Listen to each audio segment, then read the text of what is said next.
Bonjour à tout le monde. Samedi 31 août, 8 heures du matin. Excusez le bruit qui vient du fond, c'est le ventilateur qui fait un peu de bruit. Bon.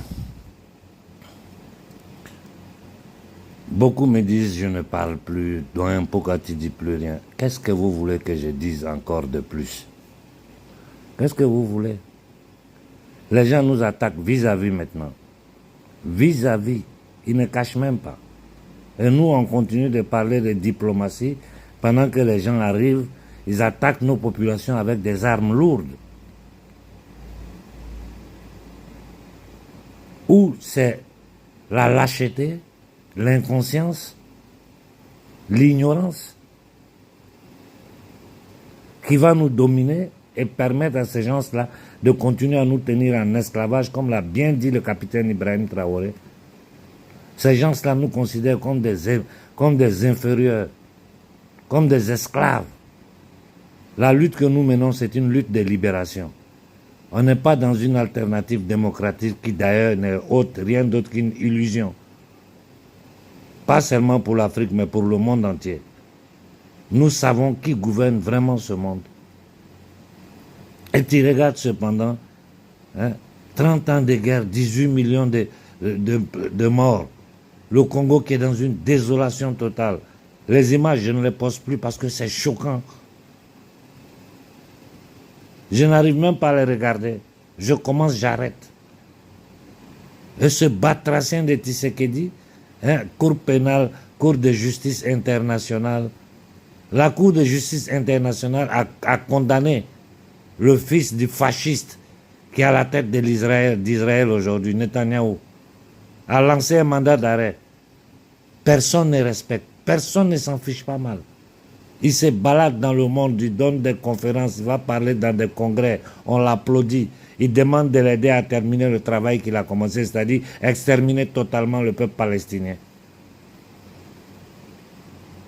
Un gars qui n'a rien à voir, de par ses origines, à la Palestine.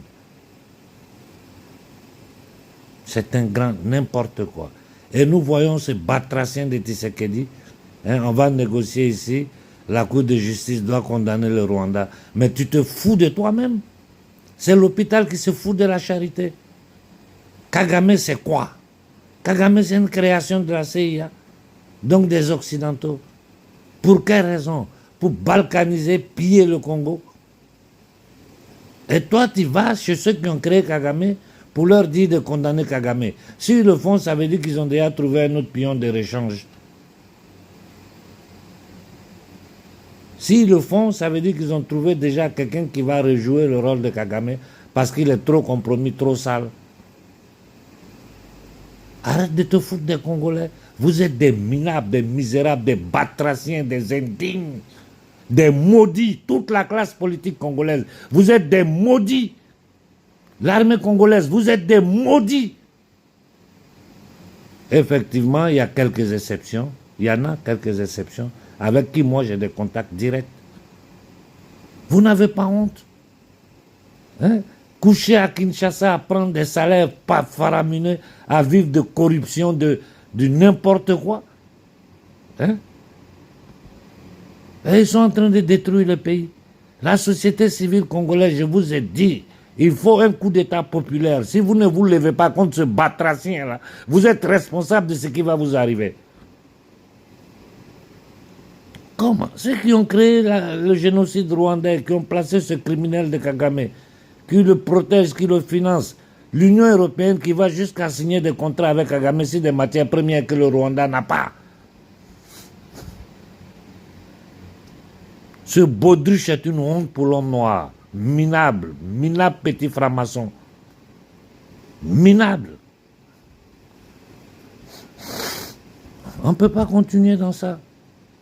Tu regardes en Afrique, tu vois de ces schizophrénies, des gens qui jouent les jeux de 3 cartes partout en Afrique. Vous voulez négocier avec des criminels? Et vous en prenez à l'Algérie. Aujourd'hui, c'est l'Algérie. Demain, ça sera le Maroc. Après, ça sera la Tunisie. Parce que tous ces pays-là sont sous le contrôle des Occidentaux. Si la société civile du Maghreb ne veut pas se rendre compte, ne veut pas lire la vérité, c'est leur problème. Mais nous, on doit lire la vérité. L'Algérie n'est qu'un instrument. Et quand je dis la société civile doit bouger là, c'est pour ces raisons. L'Algérie ouvre la bouche, la société civile se lève contre les ambassades d'Algérie. Les États-Unis ouvrent la bouche, on envahit toutes les ambassades des États-Unis en Afrique. Un sénateur qui dit ici il faut bombarder l'Afrique. Un autre Français qui dit, un général, il faut s'unir pour aller recoloniser l'Afrique. On est dans quoi? Hein? Nos réserves en or sont au trésor français. On est dans franc CFA. En plein 21e siècle, on est dans franc CFA. Nos réserves d'or sont au trésor français. Mais nous, on est quoi? Des enfants, des incapables, des gens sans cerveau. Encore aujourd'hui, toute l'économie africaine est contrôlée par les multinationales françaises occidentales. Tout le monde le sait. On parle de pile à 2 chiffres, pile des multinationales, pas pile du peuple africain qui n'a même pas droit à l'eau potable, aux soins, à l'école, hein? Au minimum vital. On n'a même pas à manger. On vit sur un continent, hein, une partie du continent qui est fertile de façon scandaleuse. Tu jettes une graine, ça pousse seul. Le riz qu'on mange va venir de Thaïlande. Il faut qu'on soit sérieux. Il faut qu'on soit sérieux avec nous-mêmes. Regardez la danse du diable que Sonko et son golem là. Je le regarde car j'ai honte à la place des Sénégalais. Un gars comme ça, président du Sénégal. Un pays avec tous ses cerveaux, tout. Mais c'est du n'importe quoi. C'est du n'importe quoi. Le Sénégal est la capitale de l'Afrique coloniale française. Hein? Appeler les Occidentaux à venir sécuriser, alors que c'est eux qui sont derrière ça. Un petit garçon vaurien. Hein? Sonko est un escroc, un menteur. Pour sauver sa peau, il est en train de vendre le Sénégal et l'Afrique. Pour vos intérêts personnels. Hein? Le Togo, le Bénin, tout ce bordel-là, c'est quoi ça? Les populations sont assises, hein? Elles regardent ces vauriens, ces dictateurs, ces indignes qui partout dans le monde, personne ne respecte. Si le chéquier international, on parle de ce qui se passe, on ne parle pas de l'Afrique. Quand on parle de l'Afrique, c'est avec des thèmes de suffisance. Et ils continuent encore avec toutes leurs bêtises d'aide au financement. De 1960 à aujourd'hui, ils disent qu'ils ont financé, si on fait le calcul, 5 000 milliards d'aide au développement, de financement envoyés en Afrique. 5 000 milliards. Les résultats sont sous nos yeux. Et ils continuent avec cette même narration. Hein? Ça va faire combien de plans Marshall? 5 000 milliards, ça fait combien de plans Marshall? L'Afrique est dans le désarroi, dans la poubelle, balkanisée partout, des conflits partout. Du côté de l'Éthiopie, c'est pas bon. Du côté du Soudan, c'est pas bon. Du côté du Congo, c'est gâté. Les terroristes ne font que augmenter, proliférer dans notre sous-région. Terroristes de tout genre, afghans, ukrainiens, arabes, noirs, des terroristes de tout genre. Et nous parlons de diplomatie. Les sociétés civiles sont assises, les guerriers, c'est-à-dire les soldats de la tastière, d'Internet. Ils sont là, ils regardent une vidéo, ils disent « Ah, mais l'image ici, c'est pas trop ça. Hein? Ah, mais il faut améliorer le son de ta vidéo. » C'est ce qu'ils retiennent comme résultat dans tous les efforts que les gens font pour leur expliquer ce qui se passe. Et quand toi-même tu es dans la misère, tu vois que le minimum vital tu n'as pas, parce que l'Africain n'a pas. Et tu sais que tu as ceci des richesses, que l'Afrique est un paradis terrestre, que seule l'Afrique peut donner à manger à toute l'humanité.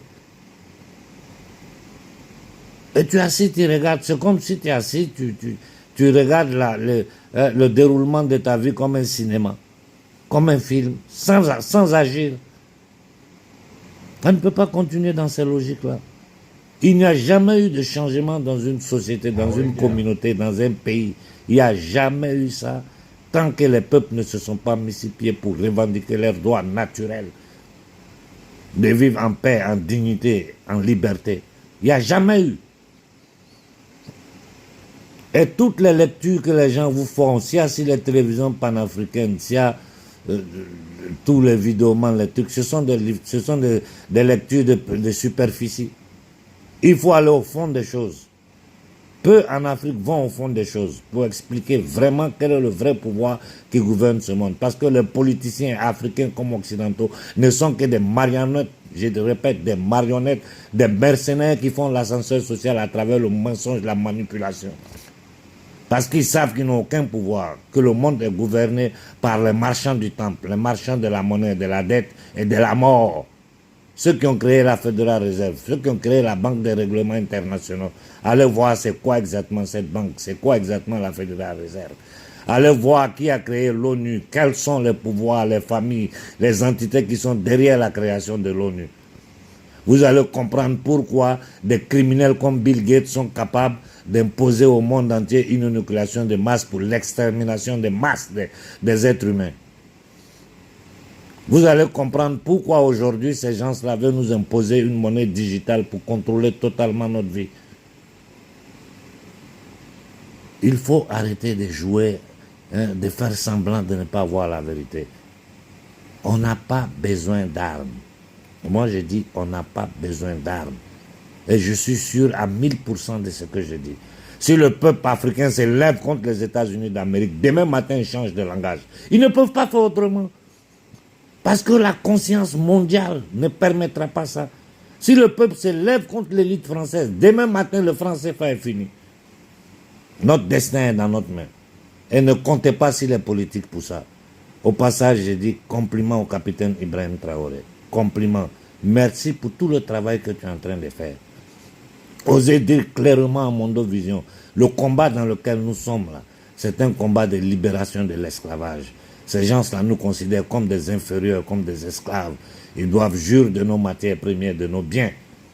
Tout ce qu'ils font là, c'est pour ça, ce n'est pas pour autre chose. Bon samedi à tout le monde et merci pour l'écoute. Il est temps de faire bouger les sociétés africaines. Sinon, ce qu'ils vont nous faire, ça va nous dépasser. Bonne fin de semaine.